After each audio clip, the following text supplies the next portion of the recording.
जिसने शिमोन पेत्रस की सास को अपना हाथ आगे बढ़ाया और उन्हें ऊपर उठाया, वही प्रभु यीशु के नाम आज के आशीर्वाद की वर्षा कार्यक्रम में आप सबका स्वागत है। मेरे प्यारे भाइयों और बहनों, स्तुति, वचन, गवाही और आराधना के द्वारा आप सबका विश्वास बढ़े, आनंद और शांति आप अनुभव करें, यही हमारा प्रार्थना है आप सबकी। तू मेरा शरण स्थान, तू मेरा घर है, संकट में मेरा दोस्त, मेरा प्रभु।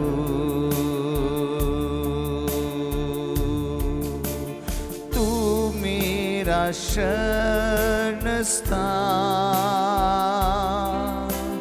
तू मेरा घर है,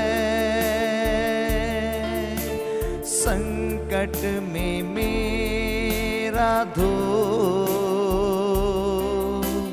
मेरा प्रभु।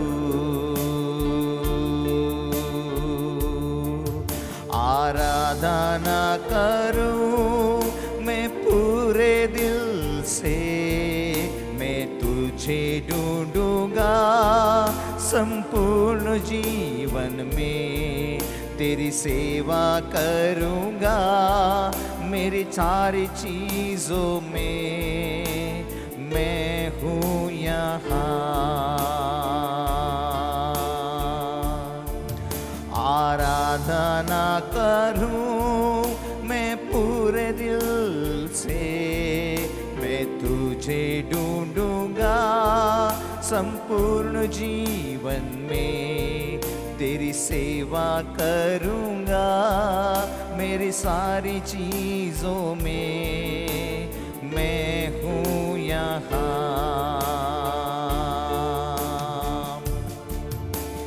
मैं हूँ यहाँ प्रभु, मैं हूँ यहाँ प्रभु, मैं हूँ यहाँ प्रभु, मैं हूँ यहाँ।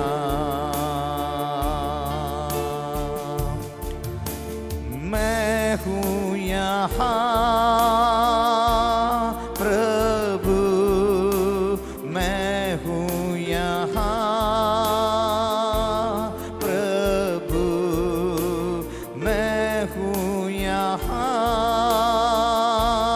प्रभु, मैं हूँ यहाँ। आराधना करूं मैं पूरे दिल से, मैं तुझे ढूंढूंगा संपूर्ण जीवन में, तेरी सेवा करूंगा मेरी सारी चीजों में, मैं हूँ यहाँ। मैं हूँ यहाँ प्रभु, मैं हूँ यहाँ प्रभु, मैं हूँ यहाँ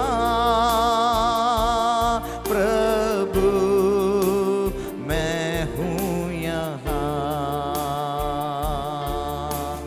मैं हूँ यहाँ प्रभु, मैं हूँ यहाँ प्रभु, मैं हूँ यहाँ प्रभु,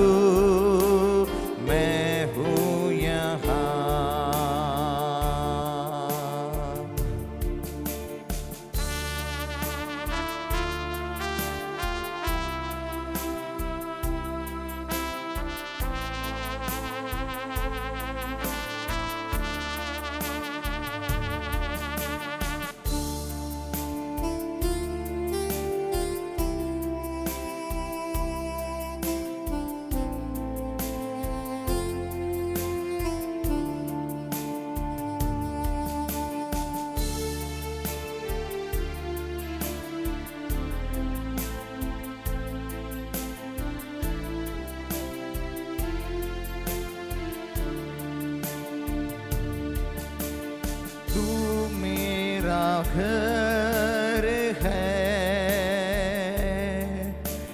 तू मेरा जीवन है।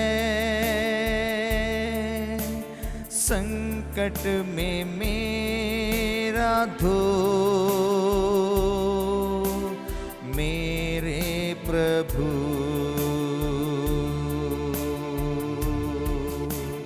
तू मेरा घर है,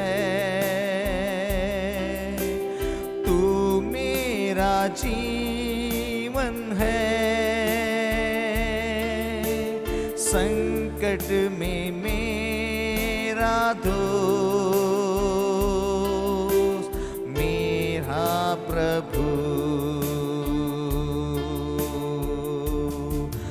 आराधना करूं मैं पूरे दिल से, मैं तुझे ढूंढूंगा संपूर्ण जीवन में। तेरी सेवा करूंगा मेरी सारी चीजों में।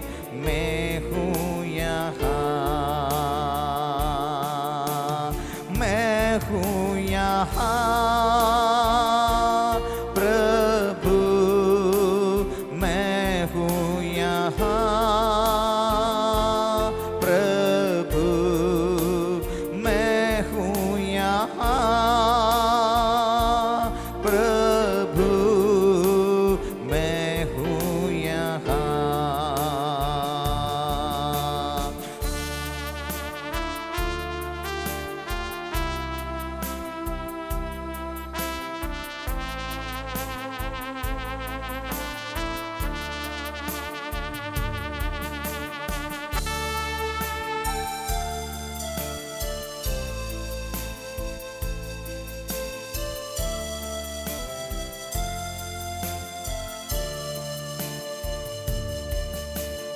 मैं हूँ यहाँ प्रभु, मैं हूँ यहाँ प्रभु, मैं हूँ यहाँ प्रभु, मैं हूँ यहाँ।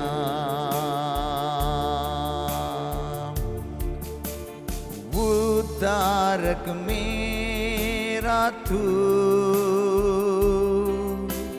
मेरी चंगाई है।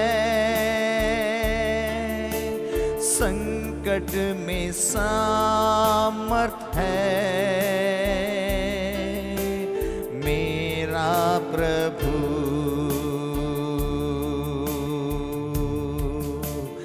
उद्धारक मेरा तू, मेरी चंगाई है। संकट में सामर्थ है मेरा प्रभु।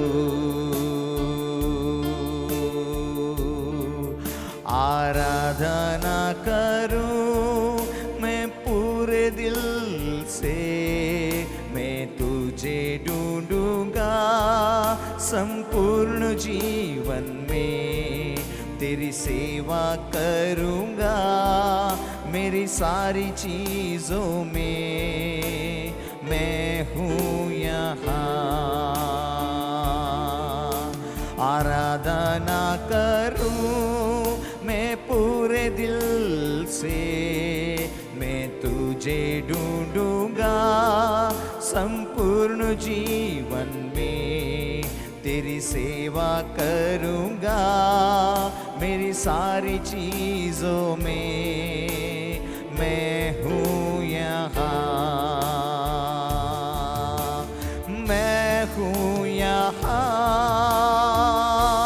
प्रभु, मैं हूँ यहाँ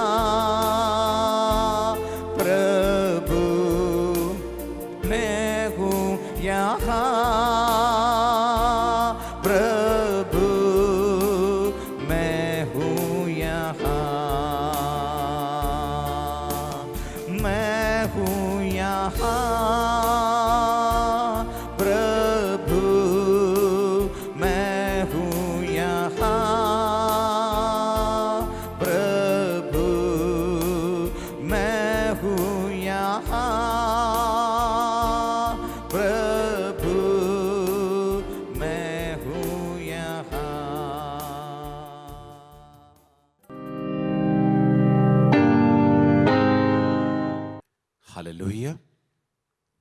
तो आज हम वचन सुनेंगे।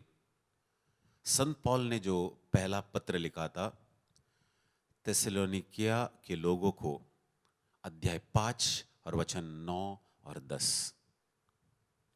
ईश्वर यह नहीं चाहता कि हम उसके कोप भजन बने, बल्कि अपने प्रभु ईसा मसीह के द्वारा मुक्ति प्राप्त करे। मसीह हमारे लिए मरे, जिससे वह चाहे जीवित हो या मर गए हो, उनसे संयुक्त होकर जीवन बिताए। मेरे प्यारे भाइयों और बहनों, चालीसा के अंतिम हफ्ते में हैं हम। और मेरे प्यारे भाइयों और बहनों, हम सब मनन चिंतन करने वाले हैं, समस्त कलीसिया पूरे दुनिया भर के, प्रभु यीशु का क्रूस मरण और उनके पुनरुत्थान। 40 दिन के उपवास के बाद हम इस आखिरी हफ्ते में आ गए हैं, आ पहुंचे हैं।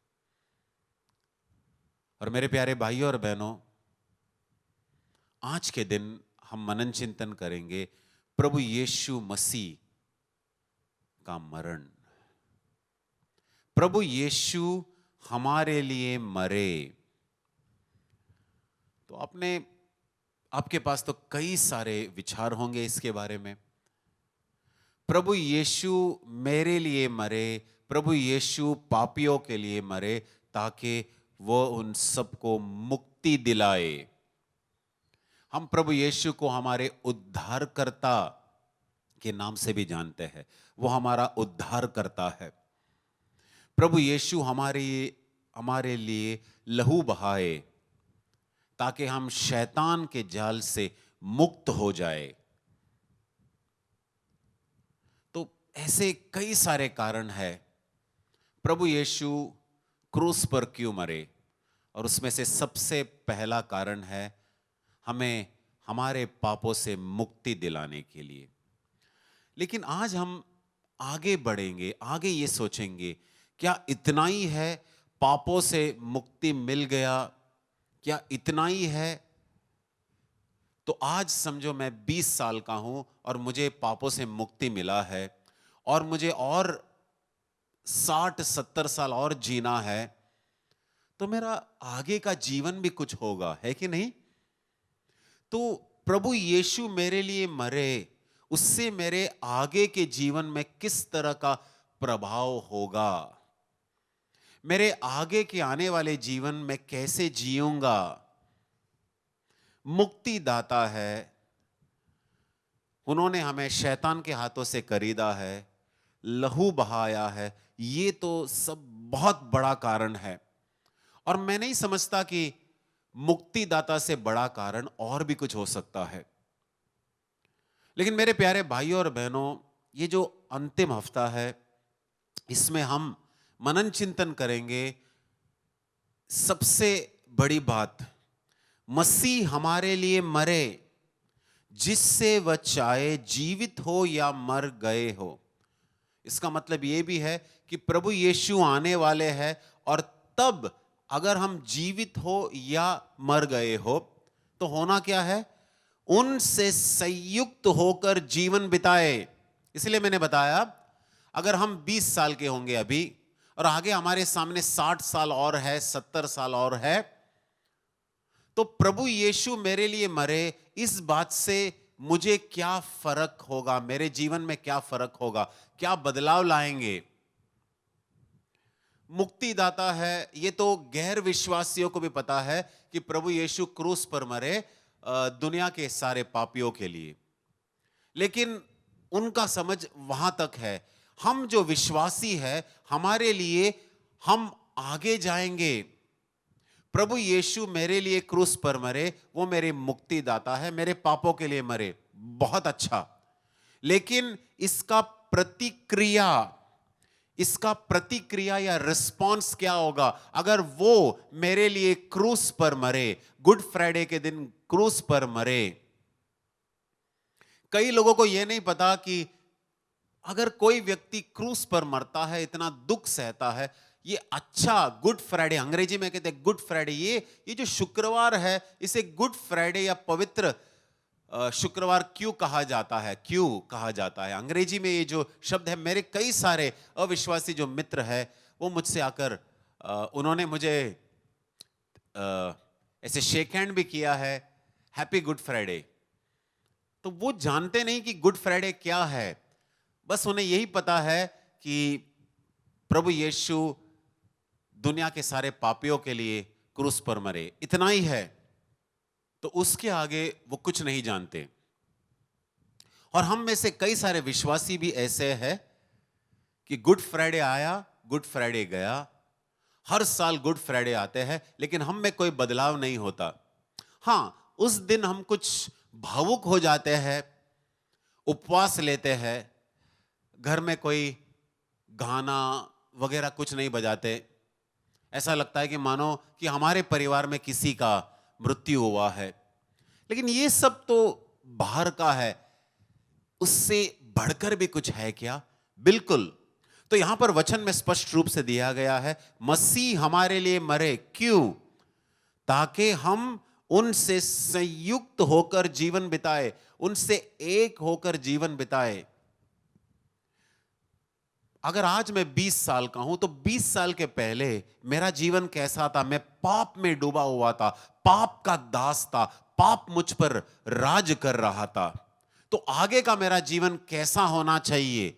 मुझे प्रभु यीशु, ये वही प्रभु यीशु है जो मेरे लिए मरे, आज के बाद मुझे उस प्रभु यीशु के लिए जीना शुरू करना होगा।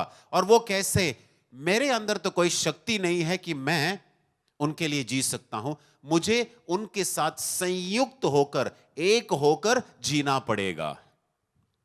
यह बहुत बड़ी बात है, मुझे प्रभु यीशु के साथ संयुक्त होकर, एक होकर जीना पड़ेगा। तो इसका मतलब यह है कि हम पाप में नहीं गिरेंगे। पाप में गिर सकते हैं, आगे भी जाकर हम पाप में गिर सकते हैं, लेकिन हम पाप से नफरत जरूर करेंगे। और जब हम पाप में गिरेंगे, दुगुनी तेजी से, 10 गुना तेजी से हम प्रभु के पास लौट आएंगे, क्योंकि हम जानते हैं कि प्रभु ने हमारे लिए उस क्रूस पर किया क्या है। तो एक और वचन है संयुक्त होकर जीना, उसके बारे में एक और वचन है, दूसरे कुरिन्थियों को लिखा गया पत्र अध्याय 5 और वचन 17। इसका अर्थ यह है कि यदि कोई मसीह के साथ एक हो गया है, संयुक्त हो गया है, तो वो एक नई सृष्टि बन गया है। पुरानी बातें समाप्त हो गई है और सब कुछ नया हो गया है। हां मेरे प्यारे भाई और बहनों, गुड फ्राइडे, प्रभु यीशु हमारे लिए मरे, उससे होना क्या है? सिर्फ साधारण भावना नहीं है, हमें आगे के जीवन जो है प्रभु यीशु के साथ संयुक्त होकर बिताना है, एक होकर बिताना है। इसका मतलब जो भी प्रभु यीशु के मनोभाव थे, मेरे मनोभाव बनना चाहिए। एटीट्यूड, जो भी प्रभु यीशु के मनोभाव थे, मेरा भी वही मनोभाव होना चाहिए। पैसे के प्रति, लैंगिकता के प्रति, जब लोग मुझे तकलीफ देते हैं तो प्रभु यीशु का जो मनोभाव था, मेरा भी मनोभाव वही होना चाहिए। जब लोग मेरे बारे में बुरा कहते हैं तो प्रभु यीशु का जो मनोभाव था, वही मनोभाव मेरा भी होना चाहिए। जब प्रभु यीशु के जीवन में तकलीफ आए तो उनका मनोभाव क्या था, वही मनोभाव मेरा भी होना चाहिए। नए व्यक्ति का मतलब बाहर से नया नहीं होता है, भीतर से हम नए बन जाते हैं। और ये तब मुमकिन है जब हम प्रभु यीशु के साथ एक होकर जीना शुरू करेंगे। हो सकता है कि इसके पहले आपने कई लोगों को बहुत कुछ पिलाया होगा, लेकिन याद रखना, जब हम प्रभु यीशु के साथ संयुक्त हो जाते हैं तो किसी प्यासे व्यक्ति को प्रभु यीशु के नाम एक गिलास पानी भी पिलाते हैं तो इसका इनाम हमें स्वर्ग में मिलता है। इससे हमें पता चलता है कि प्रभु यीशु के साथ जब हम संयुक्त हो जाते हैं, छोटी छोटी बात भी मायने, ये मतलब का हो जाता है। हालेलुया। एक और वचन है, संत पौल ने जो गलातियों को पत्र लिखे थे, अध्याय 2 और वचन 20। संत पौल ने जो गलातियों को पत्र लिखे थे, अध्याय 2 और वचन 20। और संत पौलुस ये कहते हैं, मैं अब जीवित नहीं रहा बल्कि मसीह मुझ में जीवित है। अब मैं अपने शरीर में जो जीवन जीता हूं उसका एकमात्र प्रेरणा स्रोत है ईश्वर के पुत्र में विश्वास। ईश्वर के पुत्र में विश्वास, जिसने मुझे प्यार किया। सबसे पहली बात, जिसने मुझे प्यार किया और मेरे लिए अपने को अर्पित किया। कहां पर अर्पित किया? क्रूस पर अर्पित किया। ये अर्पण करना बहुत आसान बात नहीं, ये आसान बात नहीं है।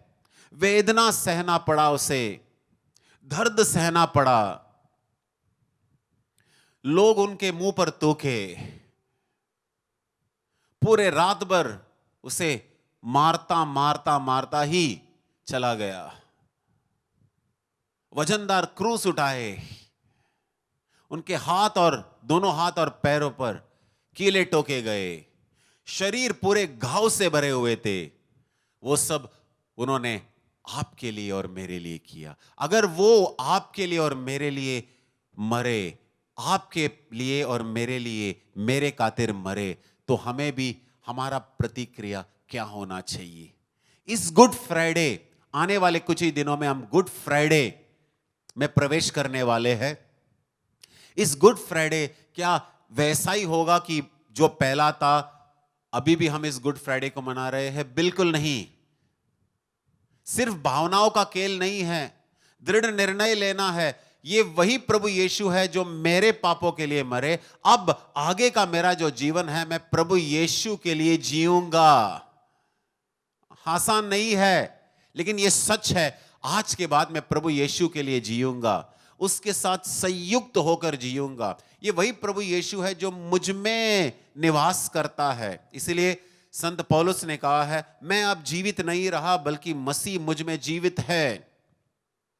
उनका वचन मुझ में जीवित है, उनका मनोभाव मुझ में जीवित है। दुनिया तो बदला नहीं, लोग तो बदले नहीं, लेकिन मैं प्रभु यीशु के प्यार को जान चुका हूं। उसने मेरे लिए अपने आप को अर्पण किया है। आगे का जीवन मैं भी मेरे प्रभु के लिए अर्पण करूंगा, प्रभु के लिए जीऊंगा। मेरे प्यारे भाइयों और बहनों, ये जो गुड फ्राइडे है उससे आपका जीवन बदले। जिसने हमारे लिए अपने आप को अर्पण किया, आज के बाद आप भी उनके लिए अपना जीवन अर्पण करें। हम सब, आप और मैं, हमारा संपूर्ण जीवन प्रभु यीशु के लिए अर्पण करें।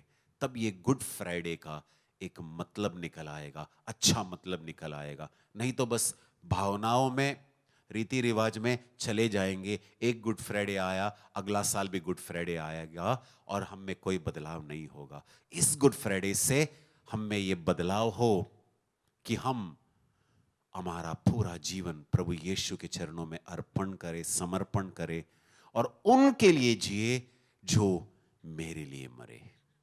हालेलुया।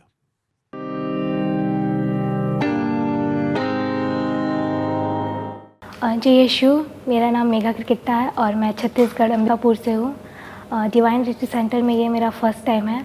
हम छत्तीसगढ़ से जेवाई ग्रुप से आए हैं और प्रभु की कृपा से मुझे सांस लेने में प्रॉब्लम होती थी। मैं जल्दी थक जाती थी चलते चलते, डांस करते या बात करते करते। मेरे चेस्ट में ऐसा लगता था, जकड़ा सा लगता था।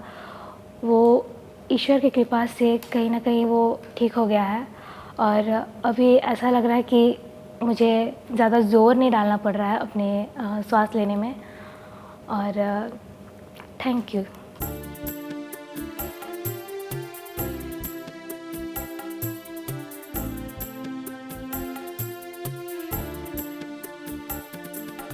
आराधना तेरी सदा, तेरी महिमा हो सदा।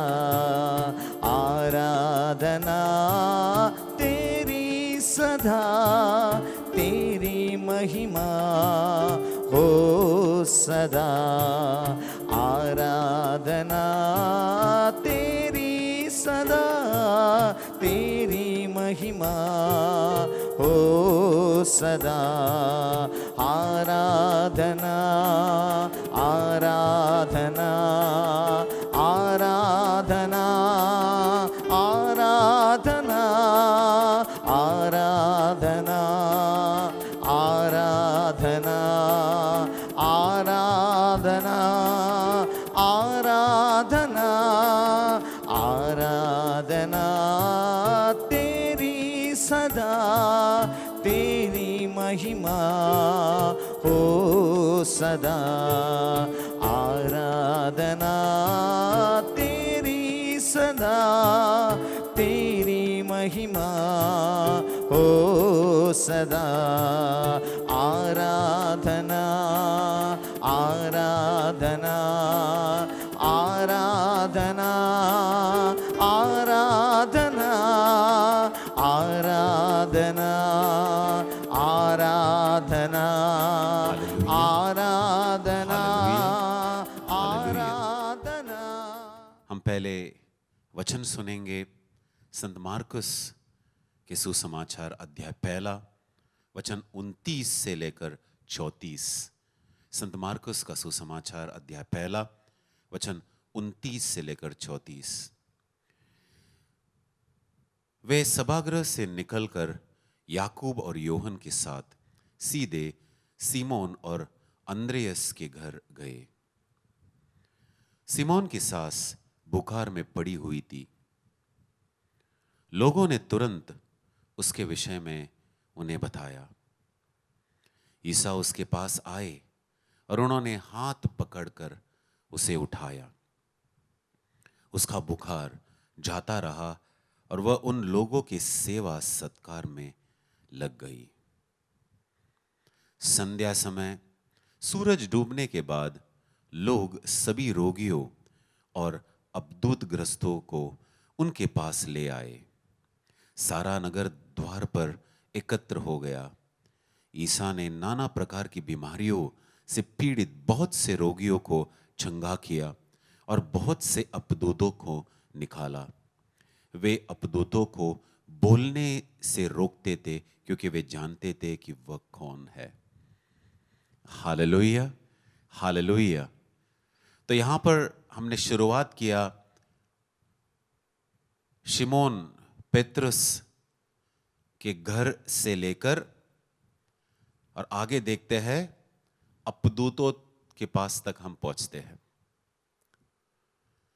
तो सबसे पहले हम ये देखते हैं कि सिमोन की सास बुखार में पड़ी हुई थी, बीमार थी। और प्रभु यीशु ने क्या किया? प्रभु यीशु ने उनका हाथ पकड़कर उसे उठाया। वही प्रभु यीशु के सामने हम सब उपस्थित हैं, बैठे हैं, घुटना टेके हुए हैं और प्रभु यीशु हमारा भी हाथ पकड़ता है। ये वही प्रभु यीशु है जो आराधना के योग्य है, क्योंकि वो हमारा हाथ पकड़ता है, हमारा हाथ छोड़ता नहीं है। जब प्रभु यीशु किसी का हाथ पकड़ता है और जब हम प्रभु यीशु के हाथों में हमारा हाथ देता है तो हमारा जीवन ही बदल जाता है। और ये वही प्रभु यीशु है जिसके सामने हम सब बैठे हैं। 2000 साल पहले प्रभु यीशु ने शिमोन पेत्रस की सास जो बीमार थी, बुखार में पड़ी हुई थी, उनके हाथ को पकड़कर उसे उठाया।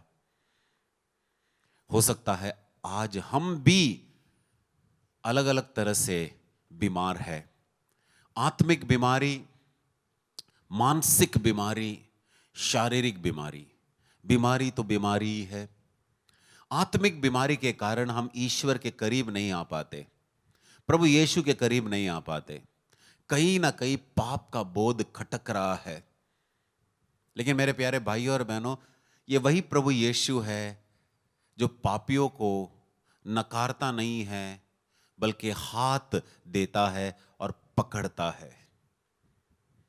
अब सबको याद होगा ये वचन जिसमें लिखा है, प्रभु यीशु आए पापियों को ढूंढने और बचाने। वो ढूंढने आया है। हो सकता है कि आप आत्मिक तरह से बीमार हो, तो प्रभु यीशु हाथ देकर हमारा हाथ पकड़ता है।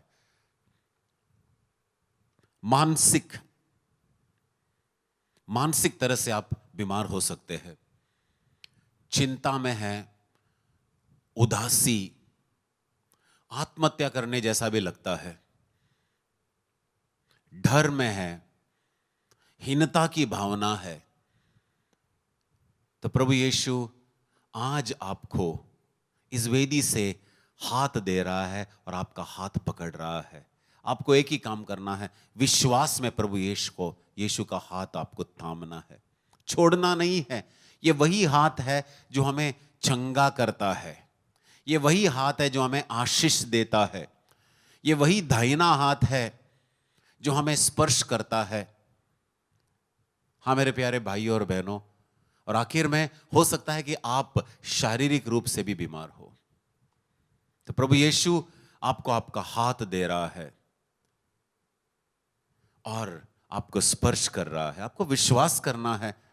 डॉक्टरों ने कहा होगा कि आप कभी ठीक नहीं हो पाएंगे, ये बीमारी जो है आपको मौत की तरफ ले जाएंगे, लेकिन आपको विश्वास करना है कि आज इस आराधना के समय जब मैं प्रभु यीशु के सामने हूं या मैं और किसी का प्रतिनिधित्व कर रहा हूं, उनके लिए मैं प्रार्थना कर रहा हूं या कर रही हूं, प्रभु यीशु उनका हाथ जरूर पकड़ रहा है और उन्हें स्पर्श कर रहा है और चंगा कर रहा है। ये आपको विश्वास करना है।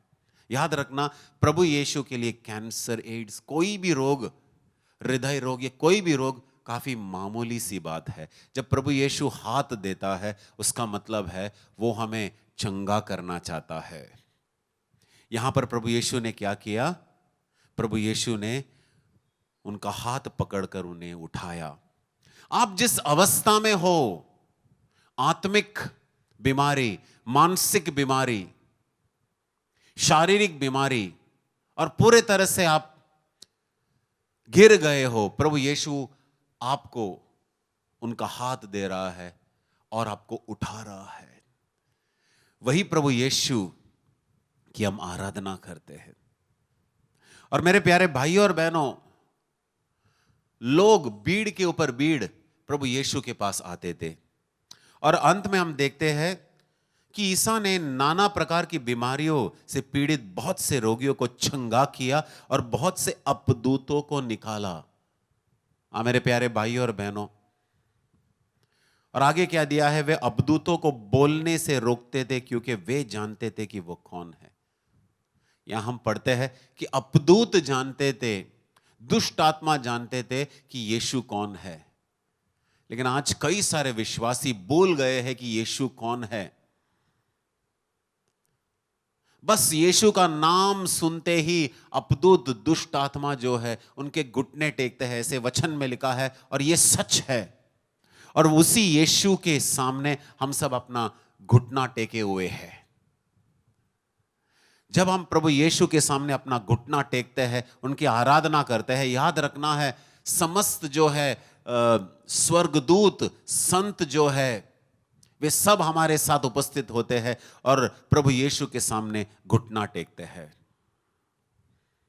मेरे प्यारे भाइयों और बहनों, अपदूत जानते थे कि वे कौन है, लेकिन हम में से कई सारे लोग भूल चुके हैं कि प्रभु कौन है, उनकी क्षमता क्या है, हमारे लिए वो कर क्या सकता है। हाँ मेरे प्यारे भाइयों और बहनों, अपने दिल से प्रभु यीशु को हम स्तुति करेंगे। वो कौन है? वो कौन है? पिता परमेश्वर का एक लौता पुत्र। वो हमारे लिए कौन है? हमारा मुक्तिदाता। वो हमारे लिए कौन है? शांति देने वाला। वो हमारे लिए कौन है? दिलासा देने वाला। वो हमारे लिए कौन है? चंगाई देने वाला। इन सब बातों को याद करेंगे, हम प्रभु यीशु को दिल से आराधना करेंगे। मेरे प्यारे भाइयों और बहनों, अपदूत जानते थे कि वो कौन है, लेकिन कई बार हम भूल जाते हैं कि वो कौन है। स्तुति देना भूल जाते हैं, धन्यवाद देना भूल जाते हैं, आराधना करना भूल जाते हैं। और ये सही समय है कि हम याद करें कि प्रभु यीशु कौन है और हमारे जीवन में प्रभु यीशु ने क्या क्या किया है। इन सब बातों को याद करके हम प्रभु यीशु की अपने दिल से आराधना करेंगे, अपने आप को प्रभु यीशु के चरणों में समर्पण करेंगे, अपने परिवार को समर्पण करेंगे, हमारे बच्चों को समर्पण करेंगे, माता पिता को समर्पण करेंगे, हमारे भाई बहन को समर्पण करेंगे, पूरे हमारे पल्ली को समर्पण करेंगे, हमारे समूह को समर्पण करेंगे, इस दुनिया को समर्पण करेंगे प्रभु यीशु के चरणों के नीचे। मेरे प्यारे भाइयों और बहनों, प्रभु यीशु कौन है? ये वही प्रभु यीशु है जिसके लिए नामुमकिन ऐसा कुछ भी नहीं। और प्रभु यीशु कहते हैं अगर हम भी विश्वास करते हैं तो हमारे लिए भी सब कुछ मुमकिन होगा प्रभु यीशु के द्वारा। आइए मेरे प्यारे भाइयों और बहनों, हम सब प्रभु यीशु से आशीर्वाद स्वीकार करें और अपने मन ही मन प्रभु यीशु कौन है इस बात को लेकर उसकी आराधना करें। याद रखना, प्रभु यीशु ने हमें हाथ दिया है और पकड़ा है और उठा। आराधना आराधना आराधना आराधना आराधना आराधना आराधना आराधना आराधना तेरी सदा तेरी महिमा हो सदा। आराधना तेरी सदा तेरी महिमा हो सदा।